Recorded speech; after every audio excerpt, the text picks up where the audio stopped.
Welcome to this latest edition of Ril Dil Podcast on this 29th of October 2018.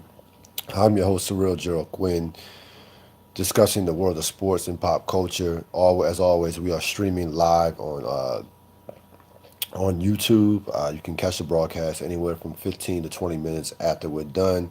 We'll transfer this over to Blog Talk Radio as well, and also Anchor. So we will be everywhere in terms of the various platforms. So catch us as soon as the program is done. Facebook, not so much tonight. Blog Talk Radio, I would say later on tonight, somewhere in the 10:30 to 11 o'clock range, depending, or I may drop it tomorrow morning. But YouTube, you can always find us on YouTube, iTunes.apple.com, Real Deal Podcast, as we are live on this Monday evening, this nice, crisp fall Monday evening. And we're going to begin the program with the first five. Boston Red Sox are world champions again, their first title since 2013. Their fourth in 15 years. No team has more championships during that time frame. San Francisco Giants are second with three, followed by St. Louis Cardinals with two. Listen, they were the best team from spring to fall. Had the best record in the spring, best record during the season, and dominated throughout the course of the playoffs. I did not think over the course of the season, and I said it. Reach. Oh, okay. I said it during the course of the season. I did not think that Boston was going to win a championship. I did not. I wasn't completely sold on their starting pitching. I wasn't completely sold on their bullpen, but give uh, give Alex Cora a lot of credit. How he used his bullpen, putting Porcello, David Price in the bullpen at times. Price, to me, totally redeemed himself in terms of I don't want to hear any more about David Price not coming up big in the postseason. I know his record still will not reflect that, but he was tremendous from the last game in Houston over the course of this series. Finished won his last three starts. Was great last night, taking them into the eighth inning, and right now, the Boston Red Sox are the preeminent franchise in all of baseball. It's without question. They're going to be around for a long, long time. Nothing but a lot of young, talented players. They won this championship without Chris Sale even being Chris Sale, as he was limited with some of his injuries, but still was effective as he basically struck out the side and made Manny Machado look like a double A hitter, basically striking him out to a point. Made him look so bad he made him fall down, which which is something you don't want to see if you're a hitter. That's like getting crossed over. That's like getting crossed over in basketball. But regardless of that, uh, congratulations to the Red Sox. They certainly were the best team in baseball. A lot of people talking about the Dodgers championship window closing for possibly getting to the World Series. I don't see it. They have a plethora of resources. They have a great ownership. They always have top prospects coming up out of their farm system. I don't see all of a sudden the Dodgers are going to fall off the map and not be able to compete not be able to get to the playoffs. I mean, they have won six straight division titles. I mean, who in that division is going to knock the Dodgers off? You trust the Diamondbacks, you trust the Rockies. The Giants are still in transition. We'll see what the Giants do in the offseason with free agency. But if you're telling me the Giants don't emerge, I don't see any of these other teams knocking within that division, knocking the Dodgers off. But again, 30 years and counting since the Dodgers won their last championship. That's a long time for a proud franchise, for a franchise that over the course of has been a disappointment from a standpoint of getting to the postseason and coming up small. There are certain franchises in baseball that are step up franchises. St. Louis is a step up franchise. They always perform in the postseason when they get there. The Giants are a step up franchise, always perform in the postseason. Boston has become a step up franchise.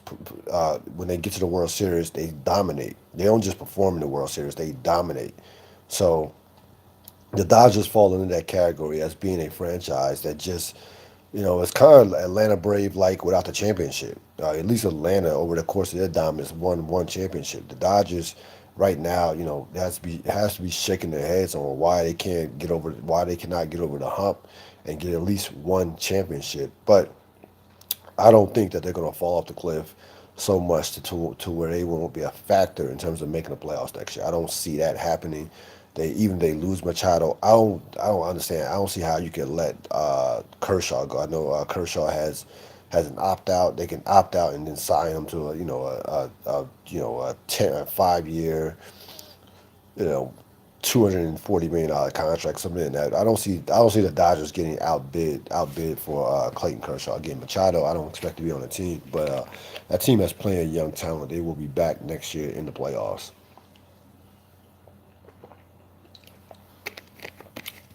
Ty Lue is out as Cleveland Cavalier head coach. Lue, of course, took over for David Blatt back in January of 2016 and was a part of a Cleveland team that would go to the finals 3 straight years under him, win a championship that same season, 2016. Now we'll never say that Ty Lue led Cleveland to a championship and led Cleveland to 3 straight finals. Everybody knows, we all know that LeBron James was the catalyst and basically the coach, basically the pseudo coach. But the bottom line is, there are a lot worse coaches than Ty Lue, and I frankly think that Ty Lue was done a favor from getting fired. If there's such thing as getting fired, and as your boss or your supervisor doing you a favor in terms of getting fired, this was definitely the case. That franchise was going nowhere. If you're Ty Lue, you still care about your record, your win-loss record. You don't want to have a 50 or 60 loss season, which they were headed to on your record. So 0-6, you can easily make that up if you go to another winning team, and or if he gets another job, you can knock out those 6 losses off your record. But trying to fix your record with having a 10-win season or a 15-win season, you don't want that on your record. So Ty Lue, he can collect his checks, do some TV, and be back in maybe get an assistant job in the next year or so.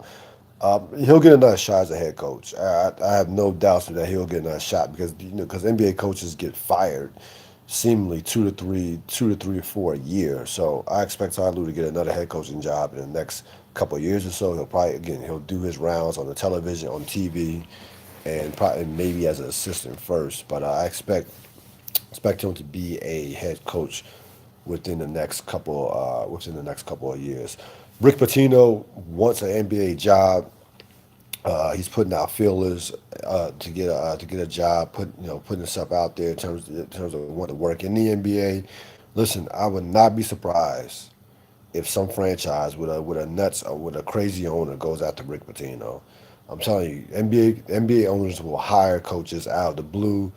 They're going. This is not your 2018 NBA does not look like what 2010, even 2015 NBA looks like. You have a bunch of these franchises thinking outside the box with analytics, and just you see the Lakers, even with their tradition, hiring Rob Pelinka, who's an ex-agent, to be basically their general manager. So a lot of these franchises are thinking completely outside the box. So again, the NBA does not care about what transpired with Rick Pitino at Louisville. These are grown men.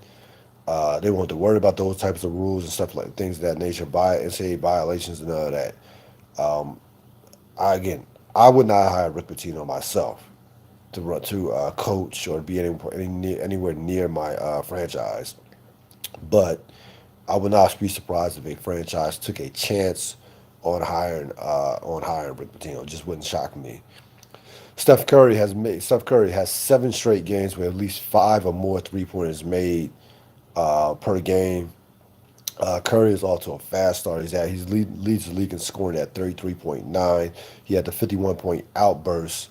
A couple of nights ago against the Wizards. Um, Golden State's off to a relatively fast start at 6-1. They have Curry and Durant both averaging over 30 points a game. So it seems like Golden State is pushing a little bit harder to begin the season. Seems like they care a little bit more about having the best record in the league. Again, Steph Curry, right now, you have to consider Curry to be one of the top three point guards in the history of the sport. I mean, you could put Magic, Oscar. That's how we'll go: Magic, Oscar, and then Curry. Those are my three greatest point guards of all time right now. He will finish no lower than second. He'll never pass Magic. It's just not going to happen. But he will finish no lower than second when it comes to all-time greatest point guards in NBA history. And I say that when his career is done, that he will be considered one of the top 15, 12 to 15 players of all time. And who would have thought this back 4 years ago? 4 or 5 years ago when he had when he had all those ankle issues, and which caused him to get a basically a bargain basement contract that allowed Golden State to make a lot of the moves that they could make. So right now, Curry is completely at the top of his game, third best player in the world, without question. It's not even a debate about who the best point guard in the league is. That debate ended years ago, and right now he is just pushing. He is just pushing that argument, pushing himself that much further ahead to the rest of the competition. Just getting started here on this last edition. Oh, whoa! One last one. How could I forget this one? Hugh Jackson and Todd Haley out as head coach and offensive coordinator of the Cleveland Browns. Cleveland is at 2-5-1 on the season. They're coming off, have been playing relatively hard for the most part of the season with the four overtime games, but have been embarrassed in the last two games against San Diego and Pittsburgh. Pittsburgh yesterday. Now, I wouldn't have brought back Hugh Jackson after when a guy goes 1-31 his first 2 years as head coach. That should be a pretty good sign that he maybe not cut out to be a head coach in the NFL. So Cleveland has nothing that nobody to blame but themselves. I would not have brought Hugh Jackson back following the 2017 season. Matter of fact, I mean, I may have fired him after 2016 when he was 1-15, but there's no way in the world that I'm bringing him back after an 0-16 season. They could have started out fresh. They had Baker Mayfield, had some other young talent that they had drafted, and went from there. There's still talent on this team.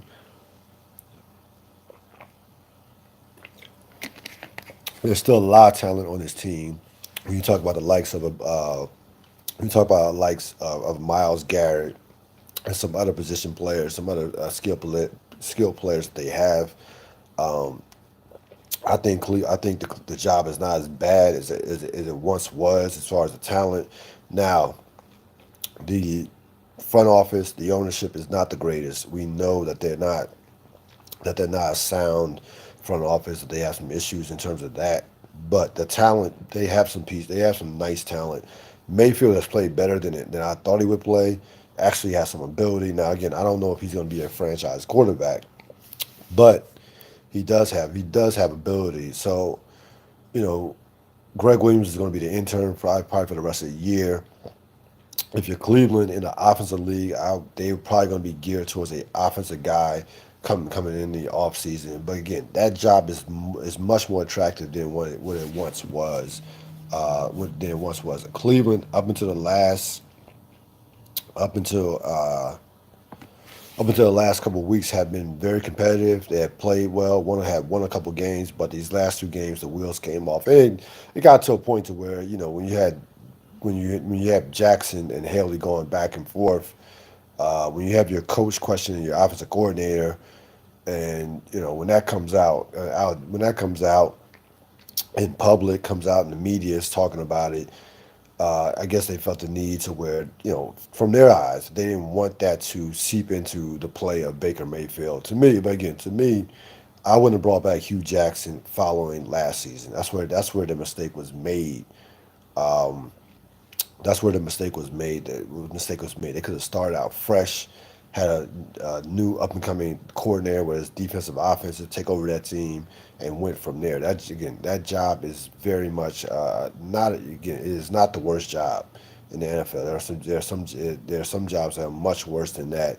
They do have some talent, so we'll see what happens over the course of the season, for the rest of the season. But Greg Williams will be, who of course has head coaching experience, will be the interim head coach for the rest of the season. NFL Week 8, you had the Washington football team again. uh, not extending their lead, but improving to 5-2 with a 20-13 victory over the New York Giants. This game probably shouldn't have been as close as it was, but we know Washington struggles to score. Washington had scores 20, struggled, and I mean struggled to score 20 points. They needed an Adrian Peterson 64-yard touchdown to finally basically seal the game for Washington as the Giants had cut the lead down to 13-10. As the Giants had trimmed the lead, it came close, but again that Adrian Peterson's touchdown run was the nail in the coffin. Peterson ends up with 147 yards rushing. Alex Smith, makes a couple plays, but it was all about the Washington defense, which knocked Eli Manning around 7 sacks, 2 interceptions. One of the interceptions was not Eli's fault, but no one in New York wants to hear that. And the Giants are the worst team in football. There's no question in my mind. Maybe not from a talent standpoint, but in terms of how they play and how they compete and how poorly they're coached, they are the worst team. They are the worst team in football, and will be a prime candidate for that #1 draft pick. And you know, right now, again, the easy scapegoat for New York is to blame Eli Manning. Eli Manning a is not even. They have so many problems so many organizational problems that go deeper than just the quarterback. Now, yes, they need to draft. They need to draft a quarterback, which they should draft it this year. They should draft a Sam Darnold, without question. Even though I like Saquon Barkley, again, Barkley cannot play quarterback. They they have organizational dysfunction that allows a Odell Beckham to basically run the team. So they have, again, the offensive line is mediocre. The defensive line is not getting any pass rush like they used to. So Giants have a myriad of problems, but that is not the problem of the Washington football team as they improved to 5-2. More importantly, 2-0 in the NFC East and 5-1 in the conference. In the conference, with their only loss coming to the Saints a few weeks back. Again, I don't feel that Washington is a contender in the AFC in a conference with the Rams or the Saints or even the Packers for that matter. I don't think they're as good as Green Bay or as good as Green Bay. But you are in a division that can be had. I still think Philly, worst come to worst, that Philly probably still the team to beat in that division. But we'll see that Philadelphia game when next time when they play Philadelphia. That game to me will decide the division. If Washington can be 3-0 in their division and put some distance, put 3 games between them and Philadelphia in the loss column, to me that will be the deciding game of the division in my eyes, because I don't see any of these other teams. I don't see Dallas getting better. I don't see this, even with Amari Cooper, and the Giants are who they are. So again, you will, even though it's against an awful team, anytime you win a divisional game on the road, you have to take it. Again, Washington, we know the formula what for Washington is. That's what they're going to win it with their defense and their running game. Um, they're going to win it with their defense and their running game. Jameson Crowder missed another game. He'll hopefully be back next week. But until then, Washington improves to 5-2, and they will host a struggling Atlanta Falcons team next week at FedEx. Game of the day, one of the games of the year had to be the Rams survived Green Bay 29-27. This was a game that Green Bay probably should have won. Um, Green Bay, for the first time all season long, to me, looked like a team that could get to the Super Bowl. Green Bay played, frankly, I thought outplayed the Rams in this game. Green Bay came out 10-0. Green Bay came out 10-0. They had an opportunity down 29-27 to where Aaron Rodgers would have had the ball and had plenty of time left, at least 2 minutes left. But Ty Montgomery fumble on the kickoff sealed the deal for the Packers. Again, the Rams fought. The Rams showed some moxie for the second straight week, winning a close game. Of course, last week it was 23-20 against Denver. This week, again, against a much tougher opponent in Green Bay. Green Bay looked like Green Bay. The defense, I thought, played well. They ran the ball. Aaron Rodgers didn't make any major mistakes. He was knocked around a little bit in the second half. Aaron Donald, right now, again, it will be the defensive player of the year. He's just been on a mission these last 3 games with the 6 sacks. They couldn't block him, but for the most part, thought Green Bay went toe to toe with the Rams. And the one thing that jumped out in terms of the game was the lack of the home field advantage that the Rams have on that field. That is not, I mean, they listen. Packer fans travel as well as any fan base in the whole in the NFL. Maybe Pittsburgh is up there.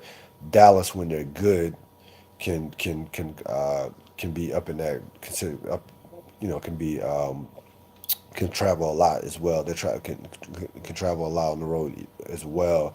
But Green Bay, Pittsburgh are the two best traveling fan bases in the NFL, and they had to be at least 40 to 50,000 Packer fans. You couldn't barely hear the Ram fans at all. So that is something that you know. If you're New Orleans, if you're Green Bay, if you're Minnesota, if you're a contending team in the NFC, you have no fear from the crowd standpoint of going in that building. It is not a great home field advantage whatsoever. But the problem is you have to play the most talented and complete team in the NFL right now from top to bottom. Akeem Talib will eventually come back. They definitely miss him in the secondary without question. You can make plays on that against that Rams secondary, but you again, that's if you're keeping Aaron Donald out of the backfield and the Don Sue as well. Their defensive line is starting to play well as far as getting to the quarterback, creating pressure. But again, this to me, this game was more about this game was more about Green Bay finally looking like Green Bay. Jair Alexander had a big time game against Brandon Cooks. He really locked him up for the most part. Um, so I thought Green Bay played extremely well, and again, no one with Minnesota losing, no one's running away with that division. Chicago, Detroit, none of those teams are running away with that division. So I still think that push comes to shove, Green Bay will find a way to win that division and get in the playoffs. The Saints manhandled the Vikings 30-20. This was one of the most impressive wins of the season by a team. The Saints really went in there and kicked the Vikings' ass, to be honest with you. The turning point in this game, the biggest play, a sequence in this game was late in this first half, 13-10 Minnesota. They're driving, and you get the Adam Thielen fumble. The Saints turn that the Saints get the ball back, take it. The guy returns it back into Minnesota territory. Saints get a touchdown. They go up 17-13, 20-13, and they never looked back at that point. They completely took control of the game. Ended up going up as much as by 17, and again never looked back after that play. That was the biggest play in the game, along with the pick, of course, with the pick six, which wasn't Kirk Cousins' fault. The receiver, I think it wasn't Thielen. It was Diggs stopped on a crossing route. He stopped, and Cousins threw it to where he thought Diggs was going to be, and it got returned for a touchdown to really seal the game at 27-13. Give the Saints a lot of credit. The Saints are a fine-tuned machine, even on a night where Drew Brees doesn't crack 200 yards passing. The Saints are able to run the ball, play great defense, and really control, really take it to Minnesota in a tough place to play, one of the toughest places in the league to play. So that was an impressive victory by the Saints, despite the fact that they were outgained 423-270. This is why you can't look at. That's why sometimes numbers can be overrated in the NFL in terms of yards and stuff, in terms of some of the yardage. But a good win by the Saints. They continue to roll on in the NFC South. Carolina stomps all over Baltimore, 36-21. Great win for Carolina, a surprising win. I did not expect. I didn't see this coming in terms of the margin of victory. Baltimore, after getting off to a relatively fast start, has stumbled the past 2 games, losing a home game to the Saints, and now getting smacked around by Carolina. That Carolina-New Orleans game, Carolina-New Orleans is going to decide the division. Those 2 games are going to decide that division. Carolina's playing well right now defensively. They're getting to the quarterback, Cam Newton, making enough plays, and they're running the football. So that Carolina team, that again, the Washington victory over Carolina is looking better and better by the week. To be honest with you, so Carolina, Carolina keeps rolling, and they improve to 5-2 on the season as they try to keep pace with the New Orleans Saints. Seattle, Detroit, 28-14. Seattle, nice win for Seattle. Russell Westbrook was a Russell Westbrook. Russell Wilson was efficient, 14-17 for 248. So Seattle quietly gotten back over 500, and they won't catch the Rams, but they will be in the thick of the wild card race in the NFC. So there you go with week 8 of the NFL action. Tonight you have Buffalo, New England, which should be a snoozer. Buffalo, of course, has been owned by New England ever since Tom Brady and Bill Belichick. Ever since Tom Brady became the starting quarterback in 2001. In 2001, he's had his way. He's had his way with the Buffalo Bills. I don't expect it to be any different tonight. So you can definitely that might be one, that might be a game to skip out on without question. And watch Lakers, Minnesota. As far as some of the NBA, as far as the NBA goes, a couple teams off the. We already mentioned about. We already talked about Ty Lue and what the deal with him. Also, you had Minnesota offering four first round picks to Houston. Excuse me, you had Houston offering four first round picks for Jimmy Butler. Now, at first, I thought to myself, it's way too much. It's way too much for one guy, especially for Jimmy Butler. Like, you offer that for Durant, for Anthony Davis. But now that I think about it, listen, Houston is in win now mode. It doesn't guarantee them anything if they get Jimmy Butler, but it doesn't hurt either. I mean, that team right now looks a mess. Um, those picks won't be any good anyway, considering that Minnesota, uh, you'll have Butler, Harden, and Paul in essence for the next 2 to 3 years. So you're assuming that Houston's record is going to have one of the top records in the league. You might as well go for it now. I mean, you might, because when Paul falls off, that fall is going to be hard. It will not be, you know, it will not be a steady decline. It will be when Paul falls off, he's going to fall off the cliff as an aging point guard. So why not do it? Why not go for it right here, right now? You get Jimmy Butler, you get a top defensive player. Again, trying to fit into, he needs the ball. Yeah, you had to iron out some kinks from that standpoint. He does need the ball, but at least he's a guy that's going to defend. Now you're going to sell him on being, I think you can sell him on being the second option in terms of scoring option because Paul is a playmaker. So yes, Harden's going to be a guy that gets the majority of the shots. Jimmy Butler, if I'm trying to sell Jimmy Butler, I'm selling him on being the second scorer or top defensive player. That's what I'm selling him on. I wouldn't bring up the name Trevor Ariza, PJ Tucker, but I'm saying that you're going to be our top defensive guy and our second option in terms of scoring wise, in terms of getting buckets. So I would make the move if I'm Houston. It's gotten to that point where they have to do something to shake things up. They cannot continue on with this team. This team is just not good enough. I mean, Paul is a aging point guard. He can still play, but the rest of the team is just not good enough. You need a defense. You need some toughness defensively.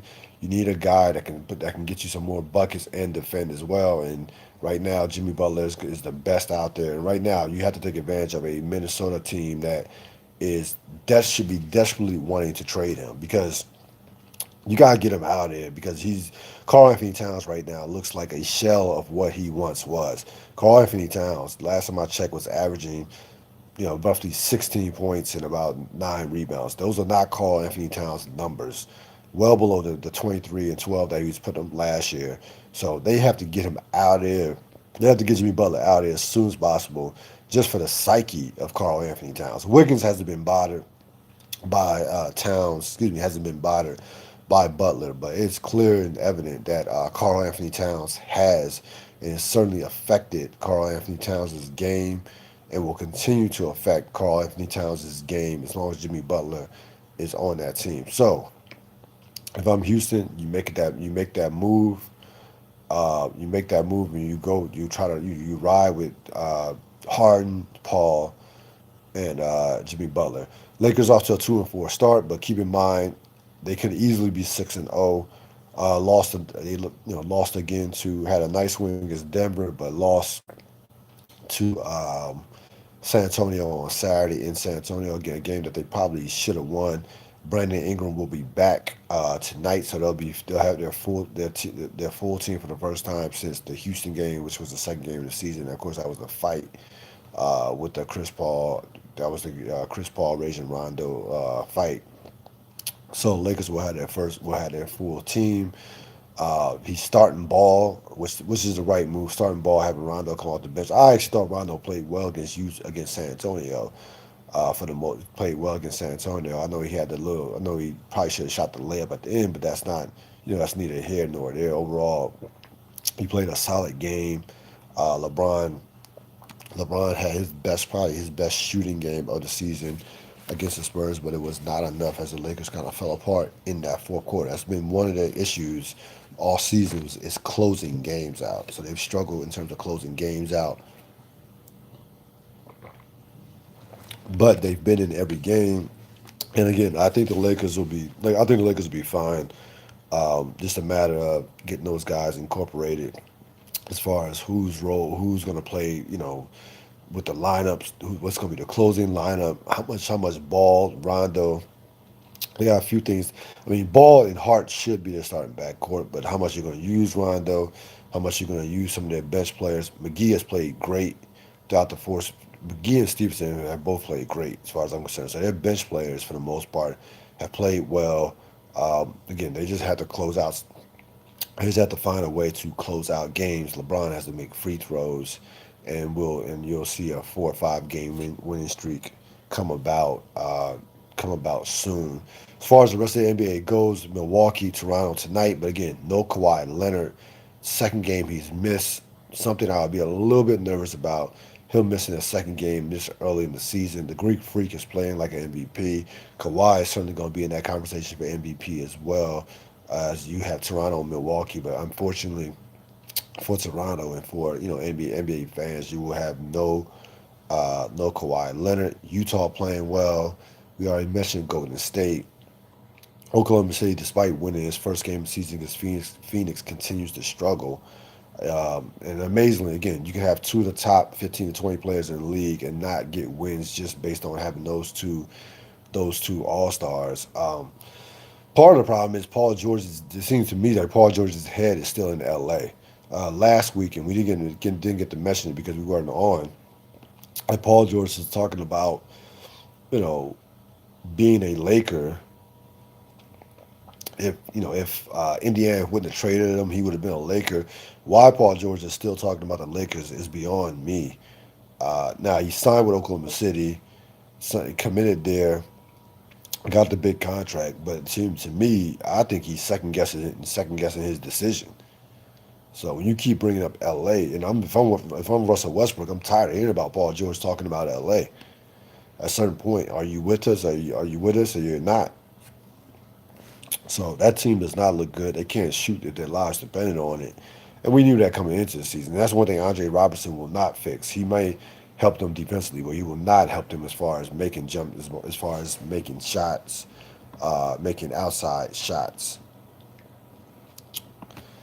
In terms of the college football, nice bounce back win for Georgia as they manhandled Florida. You had Kentucky surviving Missouri in the last play of the game. So it will make that Kentucky Georgia game have some meaning to it. You will have the big game in the SEC this year coming up on Saturday, primetime, Alabama hosting LSU. Alabama is like 14 and a half, 15-point favorites right now. There's some talk about this possibly being the best Alabama team that Nick Saban's ever had. They've been rolling everybody. So right now, it might be hard to disagree with, though. I do like that 2009 team. Well, that 2011, 2012, those two was either '09 or 2012. The team that beat 2011 team, the team that smacked LSU in that national championship game 21-0. That team was loaded with pros, but Alabama's been rolling everybody up until this point. So we know LSU has a great defense.